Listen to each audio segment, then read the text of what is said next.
G'day, ZiggyD here. In Path of Exile Incursion, I know many of you guys are interested in playing a Trapper build with all of the buffs and new skills they're getting.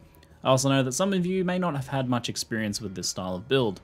Well, to help you get started on a strong footing and to be more successful in your early incursions, I wanted to put together a Trapper leveling guide. I also plan on making a build guide for some endgame trap setups in another video, but this guide applies to leveling any Shadow Trapper. If, however, you are playing a different class, then you may need to use an alternative leveling set of skills until you can get the traps you need. That said, the likely candidates such as Scion can probably level pretty similarly, but if you're doing something like a Templar, then it might be a bit different and you might want to use different skills besides traps completely. Before we begin, a quick look at the passive skill tree. To start with, go through the new trap damage nodes and get the Saboteur notable in the Shadow area. Getting the Life notable as well will help a lot with early incursions. Then you want to rush to Expeditious Munitions. It's a really good leveling cluster because of both trap throwing speed and trigger radius, which is both a huge quality of life improvement and a DPS boost before you can get chain reaction or alternative setups for triggering traps later on. Think of it this way, sometimes you'll throw your traps and they won't actually trigger on any enemies, but with the trigger radius they're more likely to trigger, and thus you're going to do more AoE damage and more single target damage. Where you go from here on the passive tree will depend on your build's actual passive tree. I just wanted to note this as the nodes every Shadow Trapper will get while leveling. And now onto the gameplay strategy. After you kill Hillock and enter town, grab Explosive Trap from the quest reward. This is primarily a single target damage skill, though it has enough AoE to get you by at lower levels if needed. You'll want to keep your Viper Strike gem aside as we can use it in a recipe later on to craft a weapon. From Hillock's drops, or from the vendors, try and find a blue-green 2-linked item. If you get one, then you want to buy Freezing Pulse and link it to your added poison gem. You'll use Freeze Pulse for a while over Explosive Trap to kill larger packs of enemies. You'll want to try and group them up in a line for optimal results. Now head to Tidal Island and kill Hailrake. Grab and sell any blue items that you can't use, only identify items that you can use. This is so you can get some transmutation shards which we'll need later. Head to town, you can just log out if you get the waypoint earlier, and then grab your Quicksilver Flask and an Onslaught support. Now you want to link Freezing Pulse to Onslaught in that blue-green linked item we got earlier. If you happen to find a 3-link with blue-blue-green, then you can link it to Arcane Surge as well for even more power. Link added poison with your Explosive Trap for killing bosses and tougher targets. From here on out, you want to keep your eyes peeled for 3-linked wands in the following 2 combinations, blue-blue-green and green-green-blue. It's a good idea to also check any 3-link daggers or scepters in these colours as well for +1 lightning or fire gem modifiers that we can use later on to boost our traps. Until you find one of these linked weapons, remember to check Nessa's vendor each time you go to town as she can often sell them. This is a high priority, so keep your eyes peeled. From here, head to the Mudflats where you'll get your first encounter with Alva Valai, the lady who gives you the new Incursions and Temple. You'll want to check her first incursion here to see what it is. You can mouse over the room map and the architects to get a bit of an idea of what you can get here. If the room options are important or valuable, like currency vaults or jewelry, then you may want to skip her for now. This is because right now you're not likely strong enough to successfully upgrade that room in an incursion. She will still offer the same incursion next time you meet her, so you don't miss out on anything if you skip her here. If, however, Alva is offering a less important room in the temple, such as something that just upgrades the boss or offers weapons or armor, then we can run the incursion right now. Just kill as many monsters as possible for a boost to your loot. From here on out in terms of incursion strategy, you can run incursions if you feel you've gotten some nice items and are feeling somewhat powerful. I'm talking about damage boosting weapons, medium to large life flasks, coral rings, and move speed boots. If you have some combination of these things, then you can probably start successfully doing incursions. But don't worry, if you don't get very good RNG in terms of loot, you'll be able to easily run incursions once you get multi-trap from the prison. So back in the Mudflats, after the Breaking Some Eggs quest, you can get the Bear Trap gem.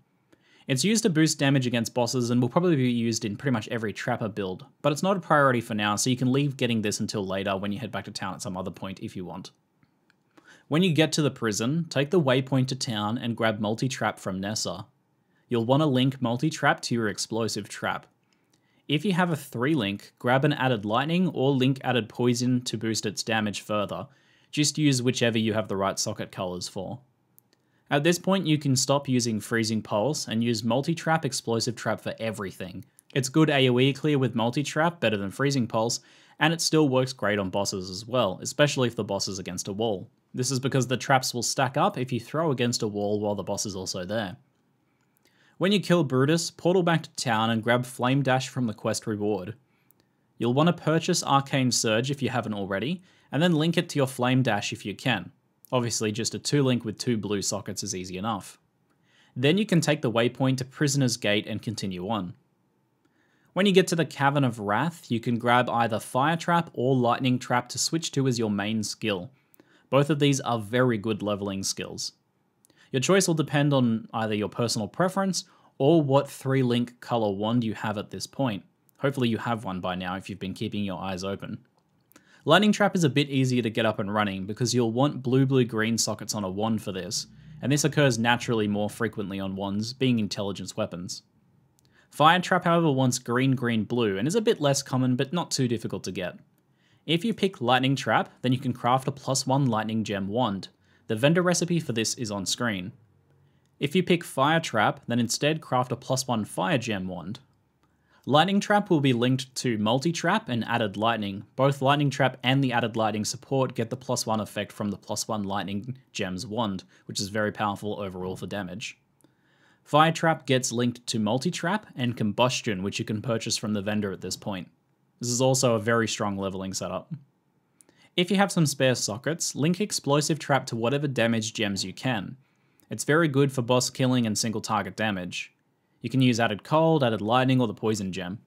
If you have another 3-link wand, you could also craft a +1 Fire Gem wand for Explosive Trap specifically. At this point, you should begin to feel like you're really starting to crush content. It's a very powerful leveling setup overall. After you kill Merveil, you can reset the Southern Forest a few times using the waypoint to find Alva and finish off and run your first temple. Now doing this will take you away from leveling progression for a few minutes, but you'll potentially gain a lot of loot and XP depending on how good your temple is. As a bonus, this added power will make future incursions more successful while leveling, thus continuing your rampant power growth. Because you don't really want to be away from leveling progression for too long when you're trying to start out a league, run whatever rewarding rooms you upgraded and kill the boss if you connected to it for a chance at some very powerful leveling items, a ton of currency, jewelry, or other gear.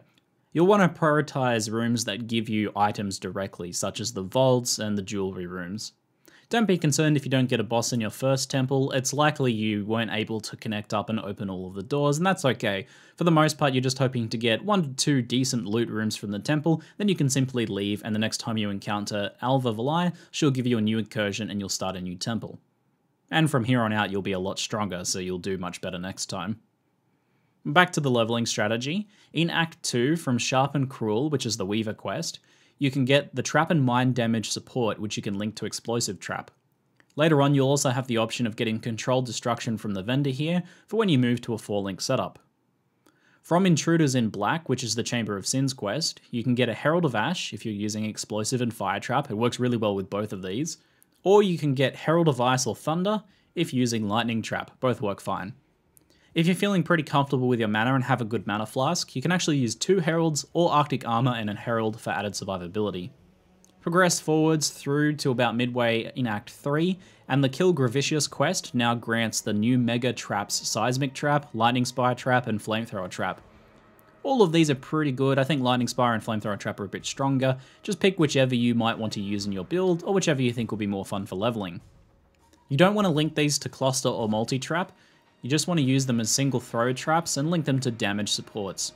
Things like Controlled Destruction, Trap and Mind Damage, Combustion if it's a fire trap maybe, things like that. From this point onwards, you continue with these setups, crushing incursions, temples, and leveling content. Upgrade to a 4-link when you can, and upgrade your gear with spell damage, life, and resists.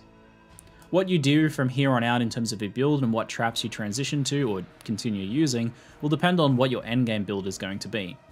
You're through the basic leveling stage of the game at this point around Act 4 or 5, and you'll be starting to shape your actual build, which is the end of this guide.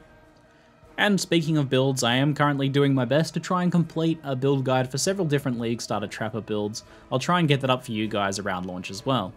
I wanted to get this guide out first since this early leveling portion of a new league is particularly crucial, and I wanted you guys to be able to prepare for that if you're planning on playing a Trapper.